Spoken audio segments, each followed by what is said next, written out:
schreiben, wie wir es wollen. Die Umschrift, ich schreibe einfach so, ich schreibe jetzt nicht nach der Umschrift, ich schreibe einfach, das Einzige, was ich eigentlich schreibe, ist das A, das schreibe ich aus, also das mit den schwedischen Ringen oben da, das schreibe ich und sonst schreibe ich eigentlich ganz so, wie es her und wie es spricht. Ich selber nehme die Umschrift her, also zum Großteil, also ich habe mir da so ein paar Umschriftzeichen ausgesucht und das, was ich passend finde, das schreibe ich dann einfach. Was braucht man für Zeichen für einen Salzburger Dialekt? Also auf alle Fälle einmal das Großeckzeichen, also das A mit dem Ringerl oben drauf, das ist für das dunkle A. Ich nehme dann fürs helle E noch so ein Akzentzeichen her und fürs helle A also ein Akzentzeichen. Es gibt da im Bayerischen viel mehr Vokale wie jetzt in der Standardsprache. Und da ist dann losgegangen, ja, was machen wir jetzt? Weil es hat halt irgendwie 50 verschiedene Varianten gegeben, wie man so eine Umschrift macht. Und da hat sich einer recht engagiert aus dem nordbayerischen Raum, der Signierer. Der hat da recht viel gemacht und dann haben wir das einfach so ausgebaut, dass es einfach für jeden Dialekt machbar ist. Und dass keiner abgeschreckt wird davon. Ich möchte mich bei den anderen gar nicht groß einmischen, aber ich mache es so, dass ich mich an die Regeln von der Umschrift halte. Versuche ich zumindest.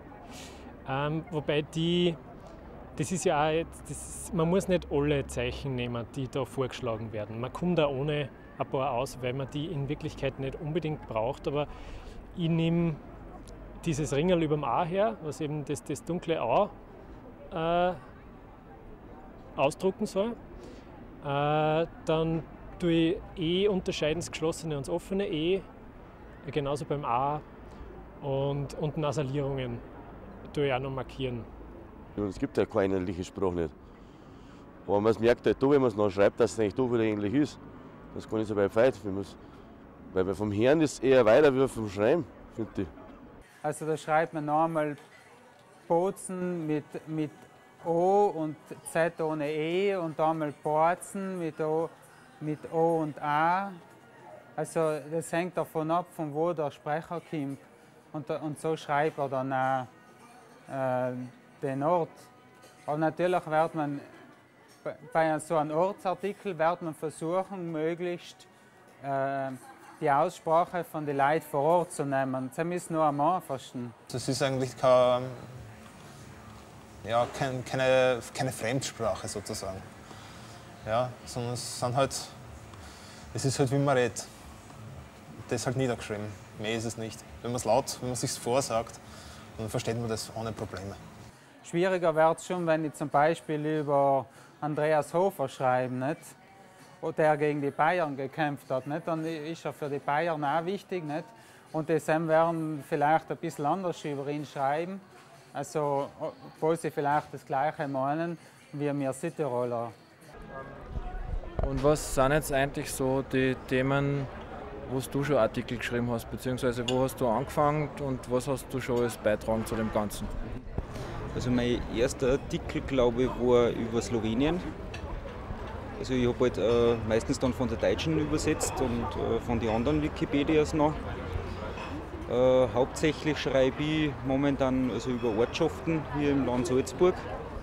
Also auch über Slowenien, also Laibach ist ein großer Artikel, den was ich geschrieben habe. Dann auch über die Kärntner Slowenen und über Ecstasy habe ich einen Artikel geschrieben. Da haben wir einen Artikel über die Alpenbraunelle. Das ist ein Vogel, der vor allem im Hochgebirge vorkommt. Und das ist halt einfach ein biologischer Artikel, dass man mal sieht, dass man sowas auf Bayerisch auch schreiben kann. Der entspricht im Großen und Ganzen dem deutschen Artikel. Und das ist genauso informativ, bloß in einer anderen Sprache. Und das Foto hat auch einer von unseren Mitarbeitern geschossen, auf einer Skitour. Ja, ich habe irgendwie, glaube ich, angefangen mit, also ich habe da geschichtlich irgendwas gemacht, dann habe ich von daheim von Anger auffahren, Roberta Winkler was geschrieben. Ich habe auch über bayerische Schauspieler was geschrieben, also da habe ich auch was gemacht, also Biografie über den Gustl Bayerhammer zum Beispiel, so wenig geschrieben. Ja, bin so ein bisschen vielseitig.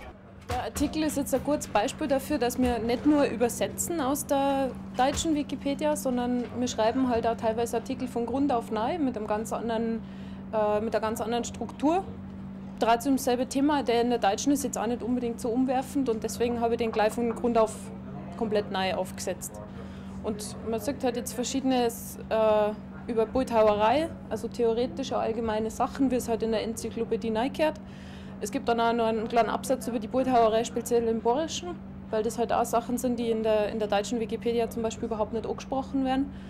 Und auf der Seite sind ein paar verschiedene Bilder, dass man so die Vielfalt sieht. Ja. Je nachdem, was einen interessiert. Also, wenn man jetzt über Autos schreibt, dann, also wenn sich wer gut über Autos auskennt, dann kann er über Autos schreiben.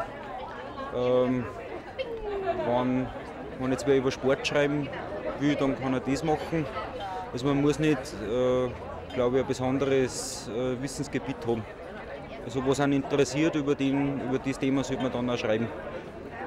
Ja, dass man halt schaut, was interessiert die Leute hier in Österreich, in Bayern, in Südtirol.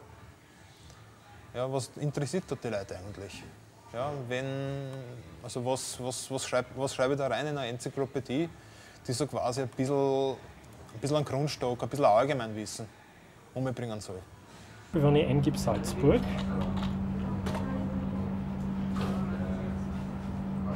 tut sich nichts. Komme ich zum derzeit längsten Artikel der bayerischen Wikipedia, dem Artikel über Salzburg. Hast du jetzt Salzburg mit L oder Salzburg? Ich habe Hochdeutsch Salzburg eingegeben und wurde weitergeleitet auf Salzburg. Es gibt die meisten Artikel, die kann man mit den hochdeutschen Namen suchen, weil es einfach einfacher ist. Wir haben im Bayerischen eben nicht die einheitliche Schreibweise. Darum kann es sein, dass der gleiche Begriff unter 10 verschiedenen Schreibweisen gesucht wird. Deswegen haben wir gesagt, wir wollen zu jedem eine Weiterleitung vom Hochdeutschen anlegen, einfach damit es gefunden wird. Ja, da sieht man, der ist relativ lang. Wir haben da eine Einleitung, rechts eine Infobox. Infoboxen sind so ein Standardelement, wenn es um Orte oder Städte geht. Steht dann halt drin Postleitzahl, Telefonvorwahl, Bürgermeister und so weiter und so fort. Da haben wir das Inhaltsverzeichnis, das ist alleine schon relativ lang. Wir sind ein internationales Projekt, links die ganzen anderen Sprachen, auf die es noch Artikel über Salzburg gibt. Das sind auch sehr viel. Ein paar Bilder, dann geht es los mit der Geografie, dann haben wir die Geschichte. Die habe ich ein bisschen gekürzt, da gibt es jetzt einen eigenen Artikel nur über die Geschichte von der Stadt Salzburg, der ist nur einmal so lang. Wir haben Politik, wir haben Sehenswürdigkeiten, wir haben Religion, Freizeit, Verkehr, Bildung und Forschung, Medien, wir haben berühmte Salzburger. Ja.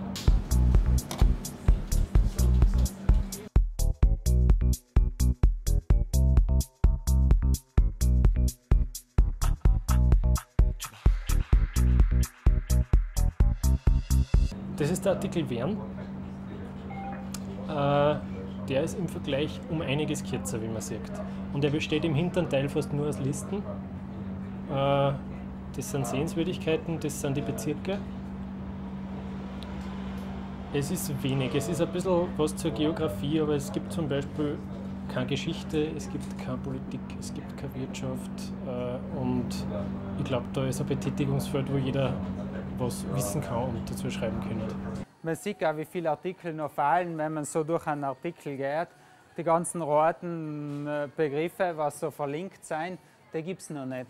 Die Geschichte von Wien zum Beispiel ist nicht wirklich, glaube ich, derzeit nicht wirklich Teil von dem Wern-Artikel in der Bayerischen. Ja, ich glaube aber, auf der Deutschen wäre das schon da. Also könnte ich mal einfach die Info aus der Deutschen rausnehmen und sagen, ja, schmeißen wir es rein.